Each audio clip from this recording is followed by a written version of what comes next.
हरे कृष्णा।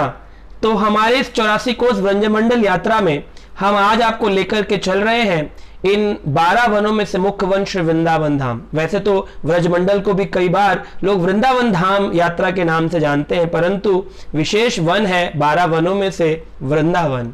वृंदावन में श्री चैतन्य महाप्रभु 1515 ईस्वी में आए और चैतन्य महाप्रभु इमली ताला स्थान, जो इमली का वृक्ष है, इमली ताल वृक्ष, उसके नीचे बैठकर ध्यान पूर्वक जप किया करते थे और अक्रूर घाट नामक स्थान पर रहा करते थे। श्री चैतन्य महाप्रभु ने हमको एक विशेष भाव दिया कि किस भाव से हमें वृंदावन में जाना चाहिए, और रूप गोस्वामी, सनातन गोस्वामी को आदेश दिया, जो उनके निजी पार्षद थे, निजी शिष्य थे, उनको कहा कि तुम वृंदावन की लीला स्थलियां जो वज्रनाभ जी के द्वारा स्थापित की गई थी वो समय काल में ध्वस्त हो गई थी, मिट्टी के नीचे चली गई थी, कहीं पर्वत आ गए थे, कहीं पर खाई में वो गुम हो गई थी, कहीं नदियों में डूब गई थी, कहीं कुंडों में बह गए थे विग्रह, उन्हें खोजो, क्योंकि 4500 साल बीत चुके थे।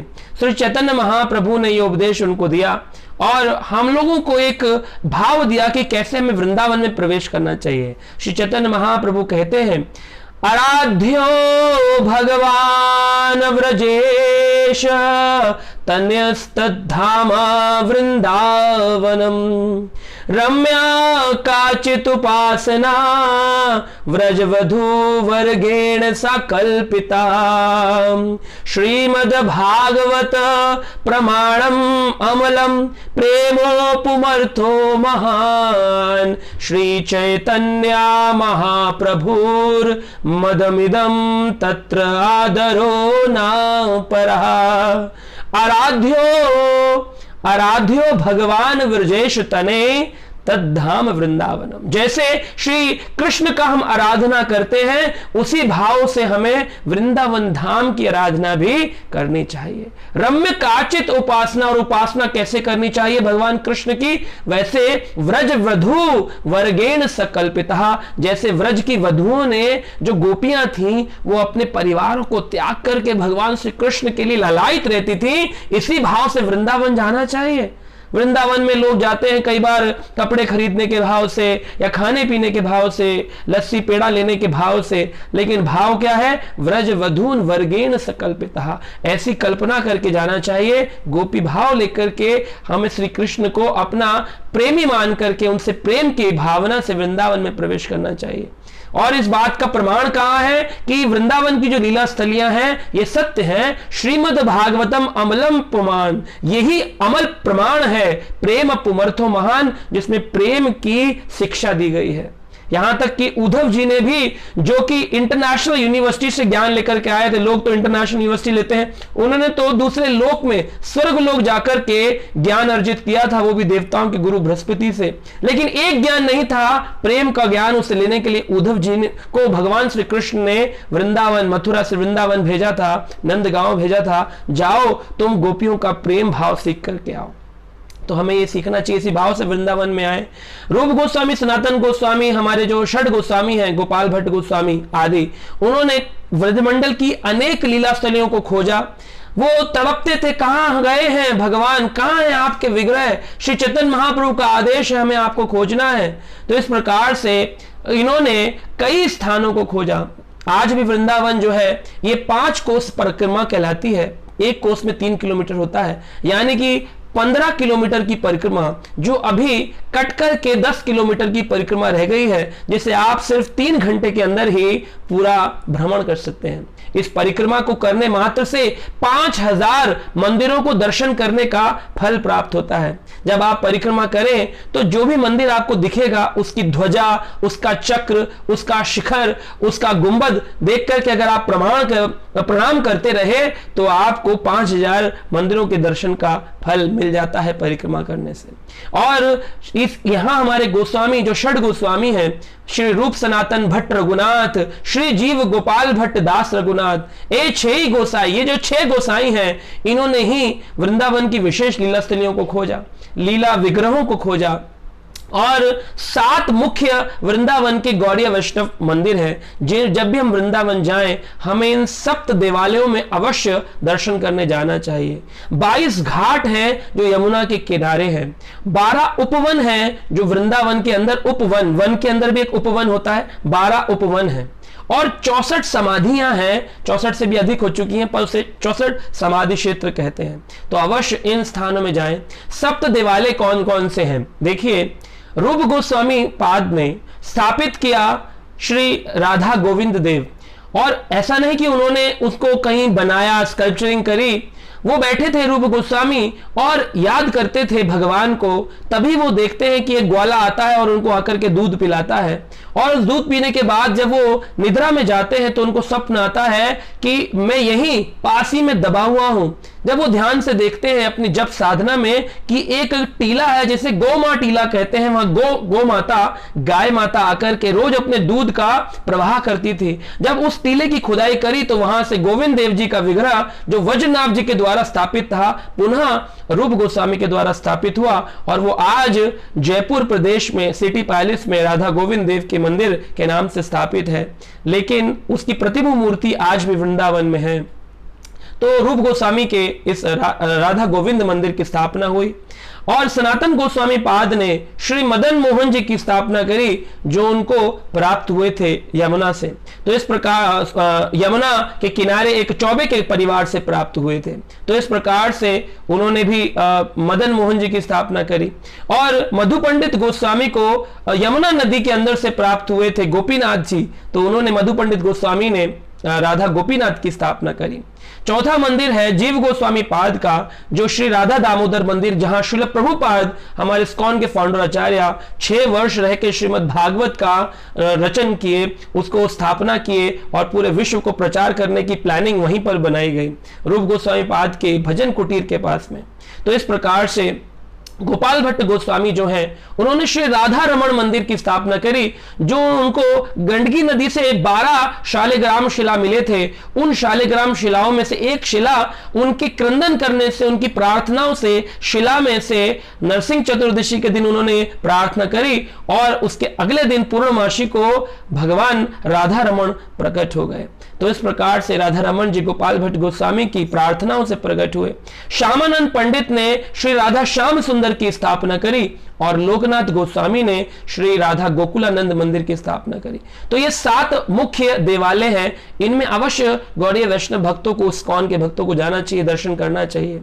22 घाट हैं वृंदावन में, जैसे पानी घाट, अक्रूर घाट, गोपाल घाट, गौ घाट, चीर घाट और केशी घाट। इन घाट में स्नान करना चाहिए। पूरी यमुना नदी अनेक पवित्र घाटों से पूरी तरह से स्थापित है। उन स्थापित घाटों में जाएं, उन घाट पे, उन किनारों में जाकर के भगवान के नाम का जप करें, कीर्तन करें, कथाओं का श्रवण करें, स्नान आदि करें।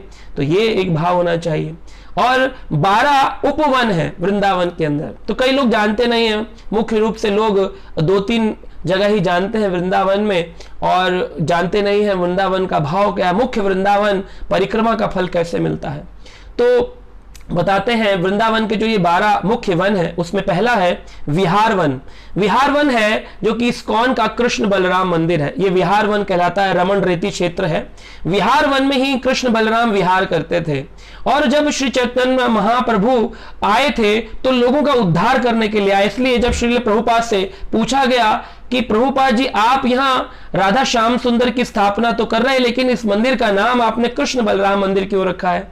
तो महाप्रभु की वाणी को सत्य करने के लिए श्रील प्रभुपाद ने कहा, मैंने ये मंदिर खोला है ताकि जो कलयुग के अवतार भगवान श्री कृष्ण है, स्वयं प्रकट हुए चैतन्य महाप्रभु के रूप में, वो लोगों का उद्धार कर सके, उनकी मानसिकता को शुद्ध कर सके। इसलिए कृष्ण बलराम दोबारा कलयुग में प्रकट हुए हैं। ये भावना से कृष्ण बलराम मंदिर। तो लोगों ने बोला, जो सप्त देवालय मंदिर है उसके पास आप क्यों नहीं अपने मंदिर की स्थापना करते, कोई जमीन देखते? आपने बहुत दूर जमीन ले ली है। तो श्रील प्रभुपाद ने कहा कि आने वाले समय में जब लोग वृंदावन आएंगे तो इस्कॉन मंदिर से ही वृंदावन प्रारंभ होगा। और आज भी परिक्रमा जब करी जाती है तो लोग बोलते हैं इस्कॉन मंदिर से शुरू करो और इस्कॉन मंदिर पे ही अंत करो, जो ये 5 कोसी परिक्रमा है। तो इस प्रकार से आप देखिए, ये आचार्यों की दृष्टि होती है, जो दूरदृष्टि से देख पाते हैं क्या सही है। इसको कहते हैं विहार वन। उसके आगे गोचारण वन आता है, जहां इस्कॉन की गौशाला है, जहां पर आप देखेंगे जो श्री कृष्ण थे उनके बाबा नंद वहां पर गाय बांधा करते थे। आज वो भूमि इस्कॉन को प्राप्त हो गई है श्रील प्रभुपाद जी की कृपा से, तो वो स्थान गौचारण वन कहलाता है। और वराह घाट भी कहते हैं उस स्थान को, वराह घाट, गो घाट, इस्कॉन की गौशाला। और है कालिया मर्दन घाट। तो ये जो कालिया दमन वन है ये कालिया घाट के पास ही है।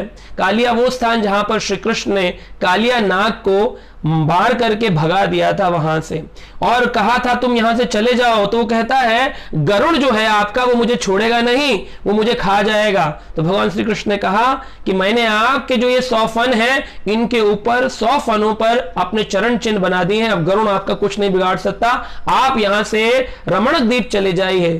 तो वो यहां से रमणक द्वीप को चला गया। तो इस प्रकार से भक्त बताते हैं। और साथ में चौथा जो वन है वो है गोपाल वन।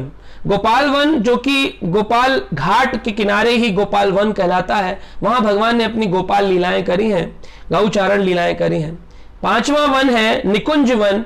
निकुंज वन है जो कि सेवा कुंज का स्थान है, जहां आज भी भगवान श्री राधा कृष्ण का सेवा होती है। झाड़ू मंडल क्षेत्र है, वंशीवट स्थान है।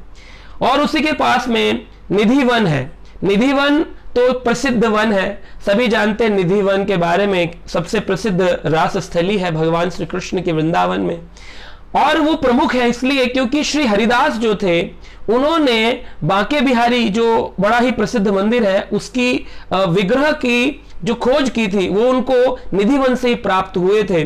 और उन्होंने श्री हरिदास जी ने उन बांके बिहारी विग्रह को स्थापित किया था निधि वन से, जो उन्हें प्राप्त हुए। तो इसलिए ये निधि वन भी बहुत प्रसिद्ध है। और उसके बाद है राधा वन। राधा वन जो कि 64 समाधि क्षेत्र स्थान आता है, जहां पर राधा गोविंद मंदिर से आप जाएंगे तो थोड़ा आगे जाते ही हमारे जितने भी गोस्वामी गण हैं उन सभी की समाधि आज भी वहां पर है। कुछ की पुष्प समाधि है, कुछ की जो है वो जो भस्म कर दिए जाते हैं शरीर, उसके बाद जो अस्थि होती है उसकी समाधि है, कुछ लोगों की पूर्ण शरीर समाधि है। और अब तो 64 से अधिक समाधियां वहां पर हैं। बहुत ही रमणीय स्थान है, वहां जाकर के भक्त जप करते हैं और आचार्यों से प्रार्थना करते हैं, क्योंकि आचार्य कभी मरते नहीं, वैष्णव कभी मरते नहीं। वो अपनी वाणी के रूप में, अपने जप की साधना के रूप में सदा ही विराजमान होते हैं। आगे आता है झूलन वन, जो कि रंग जी का मंदिर है, दक्षिण भारतीय मंदिर है रंग जी का मंदिर। श्री रंगम में जो तिरुचनापल्ली में है साउथ इंडिया में, वैसा ही बिल्कुल मंदिर देखने के लिए मिलेगा रंग जी का मंदिर, इसे झूलन वन कहते हैं। आगे आता है गहरा वन। ये जो गहरा वन है ये पानी घाट नामक स्थान है, जहां से गोपियां पानी भरती थी यमुना नदी में, यमुना से, और अपने घर के लिए लेके जाती थी, तो वो गहरा वन कहलाता है। उसके बाद केवरी वन नामक उपवन है, जहां पर भगवान ने, जब पूरे वृंदावन में अग्नि लग गई थी तो भगवान ने अपने व्रजवासियों को कहा कि बस तुम लेट जाओ और ऐसा अनुभव करो जैसे हरी हरी घास है। तो सबने शीतलता का अनुभव किया और पूरे वृंदावन में जो दावानल लग गई थी, अग्नि लग गई थी, भगवान ने अपना मुंह खोल करके और पूरी दावानल का पान कर लिया। तो दावानल कुंड नामक स्थान बन गया वहां पर, इसे केवरी वन कहते हैं। और उसके बाद अतल वन आता है, जो कि वृंदावन परिक्रमा मार्ग के अंदर जब हम मथुरा को जाते हैं अक्रूर घाट से होते हुए, उसे अतल वन कहते हैं। और अंतिम है पापद वन, जिसे आदि बद्री घाट के पास में हम देख सकते, दर्शन कर सकते हैं। तो इस प्रकार से अनेक वन यहाँ पर उपवन भी हैं जो बहुत रमणीय है। हर एक विग्रह की एक एक लीलाएं हैं, आचार्यों के अनेकों अनुभव हैं, लेकिन कम समय में हम सिर्फ आपको भाव दे सकते हैं, ताकि आगे आप जब जाएं तो यहां पर अपने हृदय को पूर्ण रूपेण से, जैसे नरोत्तम दास ठाकुर कहते हैं अपने मथुरा विरोचित दर्शन लालसा पुस्तक में उन्होंने लिखा है, वृंदावन रम्य स्थान दिव्या चिंता मणिधाम रतना मंदिरा मनोहर। वृंदावन रम्य स्थान, वृंदावन रमणीय स्थान है, दिव्य चिंतामणि धाम, और दिव्य चिंतामणि का धाम है। आप जो चिंतन करेंगे वो इच्छा पूरी हो जाएगी वहां पर। वृंदावन बहुत विशेष है। कई बार भक्त जाते हैं और वो कुछ भौतिक इच्छा करते हैं और तुरंत पूरी हो जाती है, तब भक्तों को लगता है काश हमने भक्ति मांग ली होती। इसलिए बड़े सचेत होकर के इस व्रजमंडल में प्रवेश करना चाहिए। रत्न सिंहासन पर श्री राधा कृष्ण बैठे हैं और वहां पर हंस केली करते हैं, उस जल के अंदर, यमुना जल के अंदर। बहुत हमें वहां पर जाकर के ध्यान पूर्वक कथाओं का श्रवण करें, जप करें, तो हम आनंद से सराबोर हो जाएंगे, भक्ति का लालसा उत्साह प्राप्त कर पाएंगे। तो आशा करते हैं आप इसी भाव से वृंदावन में प्रवेश करेंगे और कल हमारे साथ दूसरे वन में चलने के लिए आतुर रहेंगे। Hare Krishna. Subscribe now and press the bell icon, never miss an update.